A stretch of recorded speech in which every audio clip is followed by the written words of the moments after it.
नमस्कार। आइए, आपका स्वागत है जीवन ज्ञान मंच पर।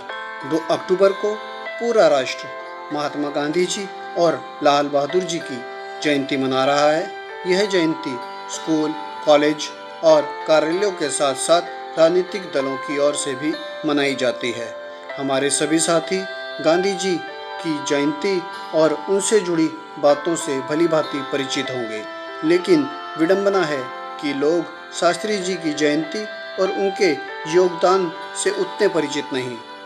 तो आइए, मैं जीवन जोशी आपको ले चलता हूँ उनसे जुड़े कुछ महत्वपूर्ण संस्मरणों की ओर। लाल बहादुर शास्त्री जी का जन्म 2 अक्टूबर 1904 को उत्तर प्रदेश के मुगल सराय में हुआ। श्री शारदा प्रसाद और रामदुलारी के घर जन्मे लाल बहादुर श्रीवास्तव, जी हाँ श्रीवास्तव, चौकिए नहीं, ये वे पहले श्रीवास्तव ही लिखते थे। बाद में काशी विद्यापीठ से शास्त्री की उपाधि मिलने के बाद वे लाल बहादुर शास्त्री जी के नाम से प्रसिद्ध हुए। वे मात्र 16 वर्ष की आयु में ही आज़ादी की लड़ाई में कूद गए। 1926 में असहयोग आंदोलन, 1930 में दांडी यात्रा और 1942 में भारत छोड़ो आंदोलन में उनका योगदान उल्लेखनीय रहा। आप सभी जानते हैं कि जय जवान जय किसान का नारा भी इन्हीं की देन है। महात्मा गांधी जी को गुरु के रूप में देखने वाले शास्त्री जी आज़ादी के बाद भारत सरकार में कई विभागों के मंत्री रहे। वे वर्ष 1965 में नेहरू जी के बाद देश के प्रधानमंत्री बने। इससे पहले वे नेहरू जी के कार्यकाल में परिवहन मंत्री, रेल मंत्री, संचार मंत्री, वाणिज्य एवं उद्योग मंत्री और गृह मंत्री जैसे महत्वपूर्ण विभागों को बतौर मंत्री संभालते रहे। उन्हें भारत रत्न जैसे महत्वपूर्ण सम्मान से भी नवाजा गया था। उन्होंने मंत्री रहते हर मंत्रालय में ऐसे कार्य किए जो आज भी अविस्मरणीय हैं। जैसे परिवहन मंत्री रहते उन्होंने पहली महिला कंडक्टर की नियुक्ति की। रेल मंत्री रहते एक ट्रेन हादसे की जिम्मेदारी ली और मंत्री पद से इस्तीफा दे दिया। गृह मंत्री रहते पाकिस्तान को नाको चने चबुआए। और तो और मंत्री पद छोड़ने के बाद मेहनत कर जीवन यापन का रास्ता अपनाया, जो वर्तमान समय में किसी मंत्री में नजर नहीं आता।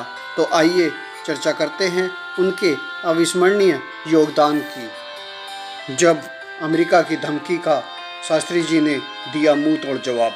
बात 1965 की है, जब भारत और पाकिस्तान के बीच युद्ध चल रहा था।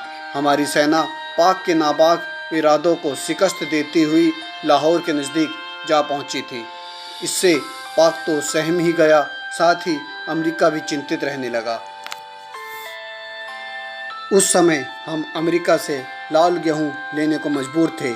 तत्कालीन राष्ट्रपति लिंडन जॉनसन ने हमें चेताया कि यदि युद्ध नहीं रोका तो वो हमें गेहूं देना बंद कर देगा। इस पर शास्त्री जी ने अक्टूबर 1965 में दशहरे के दिन दिल्ली के रामलीला मैदान से जनता से इस संकट से पार पाने के लिए एक दिन का उपवास रखने की अपील की। इसके साथ ही उन्होंने यहीं से पहली बार जय जवान जय किसान का नारा दिया।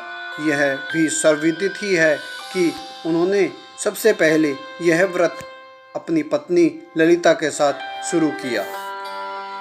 यह घटना है उस समय की जब शास्त्री जी रेल मंत्री होते थे। तभी एक ट्रेन हादसा हुआ।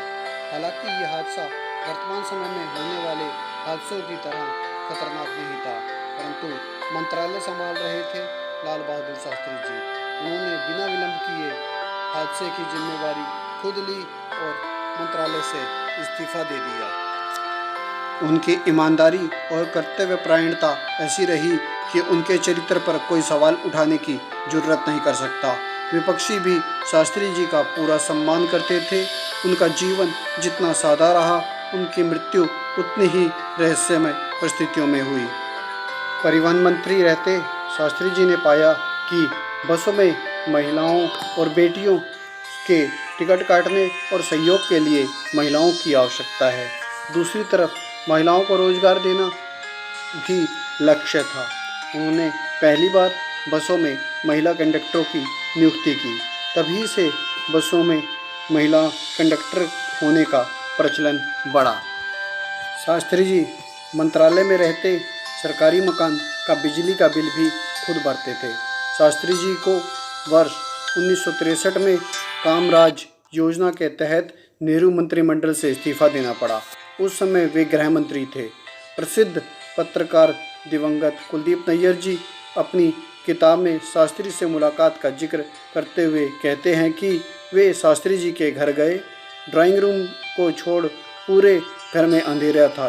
वे यहाँ अकेले बैठकर अखबार पढ़ रहे थे। पूछने पर बताया कि वे अब मंत्रालय में नहीं हैं, इसलिए बिजली का बिल उन्हें जेब से देना पड़ेगा, जिसे भरने में वे असमर्थ होंगे। शास्त्री जी को पहले ही बतौर सांसद 500 रुपये तनख्वाह में परिवार का खर्च चलाना मुश्किल हो रहा था। वे अखबार में लिखकर चलाने लगे परिवार का खर्च।